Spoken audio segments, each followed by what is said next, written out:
For this project, I wanted to make something that was using this all black hand spun yarn. This was a dyed black merino, and I thought thread plying it with black thread would add neat texture while, keeping it all just one color, which is a little different than what we normally do.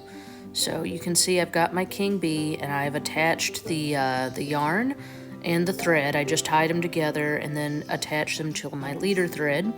And then I'm just plying in a counterclockwise way, and I really love thread plying. It's so fun. So I usually kind of let the thread be the tighter part and then kind of coil the yarn around the thread, and you can kind of bunch it up to make little beehives, or you can just let it go in a more relaxed wave pattern. I really enjoy if the yarn itself is kind of slightly thick and thin, because then the slightly thick and thin texture plays really well into the thread ply.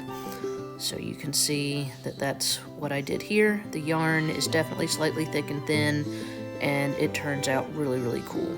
The bobbin you see here is the honeycomb 3D printed bobbin from Spin Perfect, which I just thought it was too fun. I had to have honeycomb bobbins for my bee. There's more on just how the texture turns out. Again, this wheel is the SpinOlution King Bee, which is probably one of my all-time favorites. It folds into a box and you can take it with you pretty much anywhere.